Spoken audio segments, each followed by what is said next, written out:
Hi, this is Darren P. Lupo. Welcome to Chapter 2 of the audio version of Pirates of Savannah. As usual, this will be free, but if you would like the commercial-free version, just hop on over to lupolilink.com and purchase it. It helps the author out. Thanks. Chapter 2 Out of the Muck. One hot morning, something was different.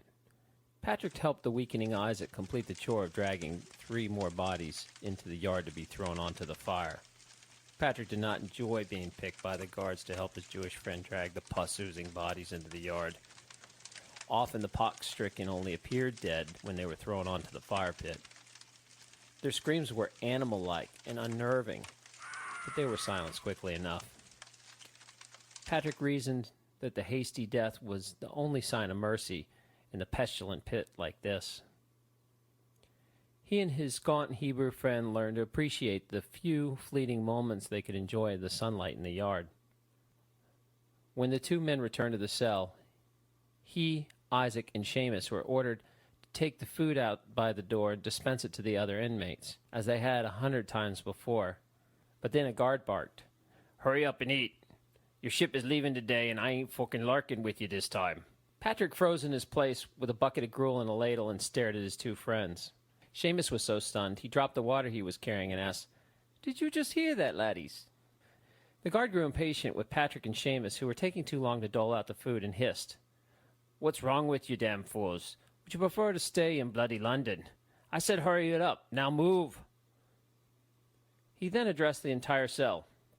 "Any man healthy enough to walk who is pox-free may leave the hospitality of this cell and take their chances in America. But I am not going to wait all day for you criminals to enjoy your breakfast, so eat." Every cellmate that was healthy enough ravished their food down their gullets as fast as possible and ran from the room before the guard changed his mind. 5 prisoners in total sprinted out of the cell and left the dying behind with no regard. It had been some time since Patrick had taken a good look at himself, or the others. The light now revealed the inmates were only shells of men, ribs, thin skin, green and missing nails, rotted teeth. Their hair was hopelessly matted across their emaciated and gaunt faces. The watchmen were disgusted by the prisoners and their pungent reek. The guards stayed a generous distance away from the men. The sergeant of the guard grumbled loudly, "This will not do. First thing we must do is take all you down to the river for a bath. If you cannot clean yourself good enough, gentlemen, your captain will never let you aboard his ship. Try not to look like you be sleeping with death and pox, or back to the cell it'll be." Each man nodded their heads empathetically, with wide eyes. They would scrub the skin off their bones to stay out of the cell if they had to. The ragged prisoners were escorted down by the river. The river was slow-moving and downstream from the main city. It was filthy by most people's standards, but it was like a fresh mountain spring to the grimy men. Isaac and Seamus were dressed in tattered loincloths and some piss and shit-stained rags they took off the dead prisoners they wore as tunics. Patrick still had pantaloons with the common blood-stained thighs that he had recently lifted off a dead prisoner. He was not ashamed of the bloodstains around his crotch. Commonly referred to as peasant stains, most people Patrick knew had the same blood pattern on their trousers. One would labor many days in the hot sun and sweat would drench through their pantaloons. At night, while they slept, the bottoms would dry, leaving a layer of salt on the pantaloons and the skin. After days and days of salt collecting, the thighs would tear each other raw and bleed. Eventually, after many painful months, one would develop hard skin on the thighs and not bleed so much. Patrick was told if one could bathe every 3 days and wash their clothes, they could avoid this common condition, but only royalty had the means for such a luxury. As all 5 undressed, they looked like a parade of the undead, with long matted beards and hair that was hopelessly tangled with feces and dried blood. The men were nothing but walking corpses. One guard cautiously approached them, taking care to avoid the stink. When as close as he would approach comfortably, the guard tossed Isaac a small brown and yellow bar. Isaac looked suspicious at it and said, "What's this?" "It's soap," the guard responded flatly. "One of the prisoners had it on him when he came into the prison." The guard then smiled. "He got the pox, so we decided best not to use it ourselves." Isaac looked betrayed, given the effect of one who had died of the pox. The guard, sensing the big man's growing anger, sneered, "Go on, Joe, scrub yourself good. Maybe then the captain won't keyhaul you right away because of your stink." Isaac splashed the water on himself, continuing to stare at the sentry. He had used soap once as a boy, but forgot what it looked like or how it felt. The other fellows bathing looked equally befuddled. He began to rub it on his body, and then immediately it stung his sores and cuts. After a good hard minute of scrubbing, he noticed the color of bright white skin peeping out from behind the black scum all over his body. He scrubbed and scrubbed, but the best he could do was only free a few patches of filth loose. He passed the soap on and continued to scrub himself raw with his hands. The massive man had forgotten how pleasant water felt on his body and sat in the river until the guards called them. Patrick's clothes were a total loss, and he was instructed to set them in a pile to burn. The guards gave them new clothes and said they were donated by wealthy socialites. Of course, these clothes were really just the old hand-me-downs of the guards. The watchmen and their wives stole the first pick of donations, leaving their tattered old clothes to the prisoners. Although poorly fitting and patched together here and there, the 5 men were thrilled to have clean clothes and began to smile and even giggle. Patrick was lucky enough to receive some hand-me-down boots that actually fit. All 5 of the men found old hats and vests that fit. The guards maintained their distance. One bath does not remove years of stink and filth. The sergeant addressed the prisoners loudly. "It's a 3-hour march to the docks. You lovelies need to be there before sundown, so let's go." The guards then began to escort the ragged-looking men from a distance, ensuring they would not stay in England. Of course, the guards escorted the fragrant 5 from a healthy distance. Patrick thought there was plenty of time to get there, and was confused by the sergeant's haste. It was still morning after all. What Patrick did not consider was that the prisoners, from years of entropy in a cramped, hellish cell, were all too weak to walk that far. Patrick barely had any muscle left in his legs from years of inactivity. It just seemed there was only shin, knee, thigh bone, and skin. The other 4 suffered terribly as well and hobbled like cripples on the road. One of them even suffered from rickets from being in the dark so long. He winced with pain with each step, but damn be if that would stop him. Seamus leaned into Patrick's ear and whispered, "Look at that one. I bet Sam Scurvy's a fine dancer, eh?" The 5th man in the procession of skeletons was simply known as Jessup. He had been spared only 1 week in this cell. Jessup never spoke, and no one knew anything about the stranger. The guards and the prisoners both knew well that if the men looked too frail, the captain would send them back to the certain death of the prison cell. The prisoners knew this was their only chance for life. The sergeant of the guard mercifully did not push the men too hard either. He wanted to be rid of these prisoners as much as the prisoners wanted to go. So he walked the hobbling men 10 minutes and then rested them.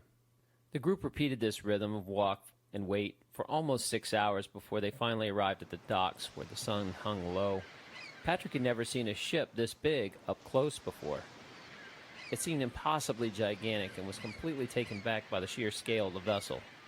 The salty air of the docks immediately stung his sore, riddled flesh, bringing him back to reality. As ships went, it was actually a small vessel, but Patrick knew nothing of ships and was impressed nonetheless. He had seen a few in his time, but all he knew in his current life was the dark closeness of the dungeon he had just escaped. Many of his memories were lost in that crap hole. This ship was a modified galleon, and the name Robin was painted on the stern. It had 10 guns on carriages, but 4 of the guns were Quakers, or fake cannons. These were old or non-functioning guns to give the appearance that a vessel was more formidable. The Robin had 3 square-rigged masts, and after many voyages, she was still a seaworthy ship. She did not appear battle-scarred as many vessels of the Royal Navy ships seemed. Most Navy vessels had obvious mismatched wood, patchwork sails, and rigging with hurried cannon shot repairs. It seemed odd that a ship this small would make an open ocean crossing, but the profit that could be made in the New World was worth the risk. Crossings were attempted with just about anything that would float these days. The sergeant and the men spoke in hushed tones, pointing at the 5 prisoners. They bargained for a long while until an agreement was reached. The guard waved for the 5 to come over and join them. He beamed. "Take a good look at 'em, Captain. They be fetching a good price after you fatten 'em back up." The well-dressed man looked over at the scraggly 5 he had just purchased and stated flatly, "You had procured yourself a very dandy of a deal, sir. You were dismissed." The sergeant quickly took his leave and hustled off, rubbing his silver rounds between his fingers and grinning. The 5 men stared with exhausted but hopeful eyes at the well-dressed man. The fancy man proclaimed loudly and arrogantly, "I am Captain Gibbons of this vessel, and you 5 now work for me. For some ungodly reason, the king has shown mercy on you criminals and given you a second chance in the colonies. This will be the last time I will speak to any of you directly. All communications will go through my quartermaster, Mr. Mandrick. Understood? You're his problem now." The sharp-dressed captain then took his leave and strutted like a peacock down the dock to inspect the bumboat which was cleaning the filth from the Robin's stern. Mr. Mandrick was a tall Greek man with olive skin and full lips. He looked young and refreshed for his station, not the sort of face one would expect of a quartermaster who's lived a hard life at sea. The sailor was a very religious man who always carried a small wood-painted icon of St. Nicholas, the protector of sailors. He also wore around his neck an ancient blue glass-blown apotropaic talisman known as the Matai, or the Eye. The Greek man was always afraid of his vengeful and disgruntled crew cursing him. The superstitious Greek would check if he was the victim of the evil eye using an ancient olive oil test. Once a week, he would drop some oil in a glass of water. If it floated, he was curse-free. If it sank, he'd have to perform secret rituals to remove the hex. The olive-skinned man spoke with an extremely awkward Greek accent. Even after years of sailing, he could still not get a grasp on the king's tongue and spoke very slowly. It also did not help that years of sailing the earth caused him to fuse many other cultures' inflections into his own accent, which could only be described as worldly. "I'm Mr. Mandrick." He introduced himself with broken English. "And it's me job to keep yez alive until we gets to Savannah." He examined the men closely, looking up and down at them before continuing to sound off loudly in a thick Greek accent. "First thing we do is gives you our jobs. You take great care of this barkie and show her love." "What the hell is a barkie?" Seamus wondered out loud. "It be a ship that be well loved by her crew," Sam Scurvy barked back. "Now shuts the hell up and let the quartermaster keep speaking." Mr. Mandrick interviewed them one by one about their past occupations and skills. No quartermaster in his right mind would give a novice unsupervised responsibilities, so all 5 were assigned the roles of mates, making them apprentices on the ship. As mates, the men's new roles would be taught by the others who were more experienced at sea life. The men could expect to be assigned only the most menial of labors and back-breaking grunt work. Isaac was the first to be questioned by Mr. Mandrick. The Greek quartermaster smiled as he looked at Isaac's wide shoulders and hulking size. Impressed by Isaac's stature, he wistfully observed to no in particular, "If I fatten the Jew back up, he do work a too." He then grinned and smacked Isaac on the shoulder. "You look strong, so you go and work in the heavy cannons." And just like that, Isaac was assigned to Master Gunner's Mate. The enigma Jessup, it was later discovered, had a strong knowledge of sea life, but he refused to talk to anyone, including Mr. Mandrick, about his past. Since it could not be determined what his past profession was, he was assigned to common crew, or as it was better known as ABS, or able-bodied sailor. The ABS were the true backbone of the ship, and mostly dealt with the riggings and sails. They also had to be like storm crows, able to smell the wind and the coming weather. Sam Scurvy had a history at sea life as well. He was a talented fisherman before his incarceration. He was thrown into debtor's prison when he lost his ship to a rough storm, which he still owed a great deal of money on. Assigned as a galley's mate, His job would be fishing and cooking the fresh catches for the officers of the ship. When Mr. Mandrick stood in front of Seamus, he did not know what to make of the skinny, yellow-eyed Irishman. Before he could ask one question of Seamus's past, Mr. Red asked, "What be your full name?" Seamus had a particular habit of calling everyone by their full names. Patrick was certain Mr. Mandrick would beat down Seamus for this insolence and leave him bleeding on the docks of London. He was surprised when the quartermaster seemed to almost smile. Patrick could not tell if the Greek man was annoyed or entertained. "Me name be George," Mandrick spoke. "Ah, very good, George Mandrick." Seamus smiled warmly. "I be Seamus Red, and I can't wait to learn your Greek sea shanties over some devil's grog." "Luckily for you, Mr. Seamus Red," the Greek man growled, "you're not the first Mick I've had to deal with on the Robin. So this one time, I will allow this lack of respect. My name is Mr. Mandrick," he continued slyly. "Since you're skinnier than a wet rat, and loose in the mind to think you can talk to me that way, I, sir, have the perfect job for you." Mr. Mandrick was the one smiling now, as Seamus started to look nervous. "You'll be assigned as a rigger mate." Rigging was the most dangerous duty on the ship. Countless riggers had fallen to their death after losing their footing on a slippery spar, but Seamus reveled in the idea of being a rigging monkey high above the deck. His wild Irish smile returned to his gaunt face. Lastly, Mr. Mandrick sized up Patrick. Patrick was well built and muscular before becoming a bag of bones, but he was nowhere near the size of Isaac's Goliath mass. He had dark wild hair, long unkempt beard, and darker skin than most Englishmen. "What skills have you done in your past living?" Mr. Mandrick asked Patrick. "I was a jeweler," he replied. "Not much need for that out here." Mandrick scratched his chin. "But I bet you be good with the tools." "Yes, sir," Patrick answered quickly. "Very good."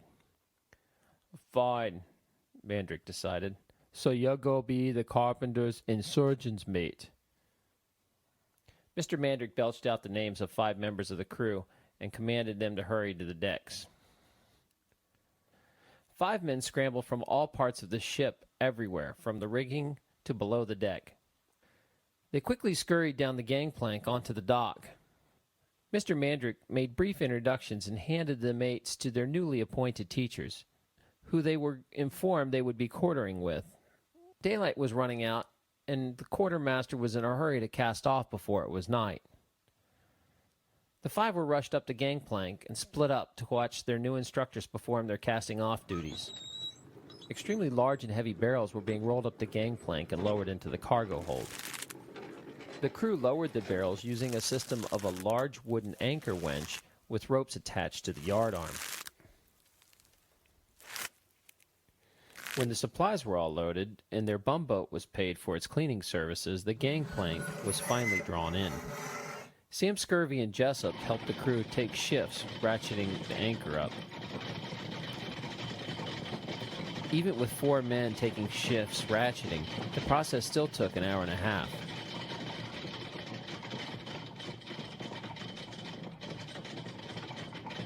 The ship was finally untethered from the dock and cast off. The Robin slowly drifted off into the sunset as the last light of the day danced wildly away on the water. Even though the ship was not that large, Patrick quickly lost track of his friends. His mentor was a man named Mr. McLean. He immediately took Patrick all the way down to the bilge, the lowest part of the hull. It was musty and rat-filled, but it seemed like a king's quarters compared to the filth of the debtor's prison that Patrick recently inhabited.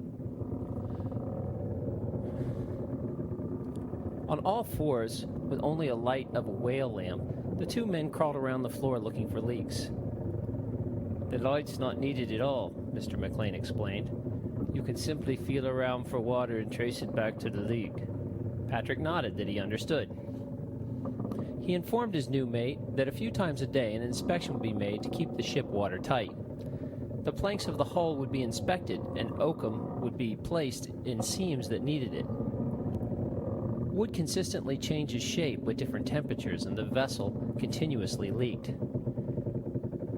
Every shift, they had to go check the water level of the bilge with a stick. If the water level was too high, they would have to wrestle with the large bilge pump. The pump was cranked with a large lever which caused the water to be sucked out of the bilge and jettisoned off the boat through a hole topside. The carpenter's duty also consisted of plugging leaks with wooden pegs and repairing the mast and yards if needed. Since the Robin was a smaller ship, the carpenter was also expected to be the surgeon. Unless the ship was very large, it would not have a trained full-time doctor. Typically, most ships only had poorly trained surgeons, which were basically glorified carpenters.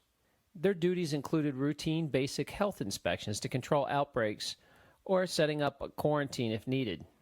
The only actual surgery a ship's surgeon normally performed was amputations. It was a flurry of information to understand, but Patrick was quickly learning. The lack of nourishment made it very hard for the ex-prisoner to focus, and he was tempted to fall asleep where he stood. When Mr. McLean became unsure if Patrick was nodding because he understood or because he was falling asleep, he sent Patrick to his quarters to get some much-needed rest. Patrick was lucky to be in quarters with a hammock. It took him a few tries to learn how to lay down on it without flipping over and dumping him out. The veteran crewmates took great delight in watching Patrick fall repeatedly while trying to steady the hammock. Eventually, a crewmate took pity on Patrick, and after a good laugh, held it steady while he mounted it. In a few seconds, the gentle swaying of the ship rocked the hammock in a rhythmic motion. It was a strange sensation. It was the first time in years that he could lie down to sleep. There was no buzzing noises of flies or overpowering ammonia smells that covered the floor in vile sludge. He closed his eyes with a grin and took a long, deep breath before passing out from utter exhaustion. Patrick woke with a violent shaking to his shoulder. Mr. McLean was standing over Patrick's hammock, shouting, "Finally, you've been asleep for 2 whole days. Time to wake up. How the hell do you sleep through all these damn bells and whistles anyway?" Patrick rubbed the sleep out of his eyes. Mr. McLean informed him, "The quartermaster wants to see your whole lot now." Patrick was in great spirits, but was incredibly sore. Every movement hurt. He was excited. In just 2 months of the ocean, he would step onto Savannah a free man. He hurried up the deck as fast as his aching bones would carry him, and he saw the other 4 prisoners assembling and waiting. Smiles were exchanged as Seamus laughed. "Patrick Willis, I see you're the new bilge rat now, eh?" The men attempted to stand at attention as Mr. Mandrick walked up. The group immediately stopped talking. The quartermaster explained their situation to them. "Let me remind you, your criminals are 2 days out to sea already. I hear you talking about freedom. It just be 2 months away, and methinks you no understand your situation. You're not going to walk out of here free men and step off this ship, no." He paused to allow the 5 men to understand the gravity of his words. "You have to earn your freedom and passage."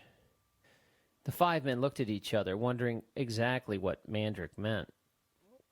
When he was sure that he had their full attention, the quartermaster continued. "When we port this ship, you'll be indentured to a local merchant. 5 years of service, you learn a trade, and then you'll be free." The shoulders of the men stooped. Their hearts were crushed. Patrick gasped, 5 more years. Isaac stared stoically off past the rail of the ship and out into the horizon. Noticing their lowered morale, the quartermaster explained that being an indentured servant was not as bad as being a slave, unless, of course, you were a woman or worked indentured to a tyrant. They would be provided with food, a place to sleep, and a job skill. After the contracted work was over, the master was expected to send them off with some money and the tools to their new trade. 2/3 of the colonists bought their passage with this arrangement, so there was very little social stigma in being an indentured servant. Feeling as his words did not reassure the men, he released a great belly laugh. "You don't think this arrangement's fair? Feel free to swim home," he stated as he pointed out to the ocean. At that exact moment, Seamus started walking over to the railing, took off his shirt, and readied himself to jump overboard when Isaac grabbed the skinny Irishman by the scruff of his neck and pulled him down to the deck. "Seamus," Isaac yelled in his face, "you'll be dead in 10 minutes, you stupid lousy drunk. Do you even know how to swim?" Seamus flailed his arms, trying to get Isaac to release him, rolling into an angry rant which he was infamous for. "Those dirty English bastards lied to us, and they're having some damn greasy Greek do their bidding. Fucking cowards!" Isaac grabbed Seamus by his arms as red crept up Seamus's neck and face and his rage grew. "Let me go. I plan on swimming back to England and kicking George II right into cherries." "Settle down, Red," Isaac coolly warned. The Irishman grew hot with anger, but Patrick knew Isaac's anger was cold and not to be toyed with. But Seamus continued. "Fucking never trust a damn English for any damn fucking thing. If I get a chance, I'm going to piss on all their mouths tonight while they be sleeping. Those pieces of dog squeeze fucks. I can't wait to..." Isaac had had enough, and he put his giant hand over the irate Irishman's mouth and held him down like Seamus was a small child. Mr. Mandrick was amused by the Irishman's fire and vitriol. He smiled as Seamus ranted, and the bigger Isaac handled him. When he felt the show was over, he commented, "Gets back to work, and remember, do as we tells you." Pointing at each man, he warned, "I wants no trouble from you five." As the five scrambled to their duties, Mandrick turned to McLean. "Mr. McLean, I need you to double their rations. They won't fetch a good price looking like drowned kittens." McLean nodded as the quartermaster continued. "The one with the bow legs, see that he gets triple the birch beer and limes. He won't fetch no good price if he's crippled and can't ambulate." The quartermaster then took his leave and left the angry men all staring at each other from their positions. Jessup later admitted to Isaac, "I agree with Seamus. All of them deserve a good kick in the balls." Isaac calmly reasoned, "How quickly you forget death sentences we just escaped from. Use this opportunity. Appreciate our new positions, and at least enjoy the fact that we now get double rations." The idea of double rations did bring smiles to the former prisoners' faces. For years, Patrick had survived off moldy bread, rats he could catch, and scraps of bone. He could not remember what real food tasted like. Anger over being indentured servants was quickly replaced by dreams of fresh food. Patrick was happy to discover that the crew always ate as much food as they could the first 2 weeks out of port while they still had fresh fruit and vegetables. Soon enough, the sailors would be surviving on heavily salted meat and fish. Patrick was practically drooling on his way the first time to the galley. It was small and cramped in the galley, and the food was shuttled out in wooden bowls, but it seemed like a holiday feast. Patrick sat with the other 4 prisoners as they received bowls of fish, potato, and turnip stew. They started slurping it down immediately. Patrick could not even remember what hot food tastes like, and his taste buds were in shock. When his belly was full, Patrick had a difficult time keeping the food down, but fought the urge to expel it. In just a few minutes, he started feeling his body come alive again with energy. He thought to himself how truly amazing the body was when given the proper food. When their bowls were empty, the 5 were told to come back at sunset for a second meal. Sam Scurvy was informed that he would get 2 limes instead of 1 during second meal. Above the deck, Quartermaster Mandrick could be heard shouting comments, reminding the crew that being this close to the coast was the most dangerous part of the trip. There were a few cabin boys running around, but 2 boys were covered in black powder. They were known as powder monkeys, and it was their job to run gunpowder to the cannons from below deck. The master gunner had his mates and powder monkey on high alert, and they practiced drills relentlessly. The cannons were cleaned and oiled with religious fervor. Each man knew that the distinctive whistle meant all crew stopped what they were doing to hear a message that the captain had. The entire crew assembled on the deck and listened quietly as the captain addressed them from the raised poop deck. Captain Gibbons cleared his throat loudly and spoke over the constant sound of waves lapping on the ship's side. "Gentlemen, we are now in pirate waters. The ship will be on high alert until she reaches open sea. Night watch patrols will be doubled as well. Spanish privateers are infamous for attacking at nightfall. Patrick swallowed the fear that was creeping up from his stomach into his throat as Gibbons continued. We'll be flying the Yellow Jack until we land in Savannah. After the captain dismissed the crew, the men hurried back to their duties. Patrick, being a true landlubber, had no idea what most of the captain's message meant. Sam Scurvy saw Patrick was bewildered and stated in his raspy sailor's voice, Privateers are mercenaries, commissioned by the Crown.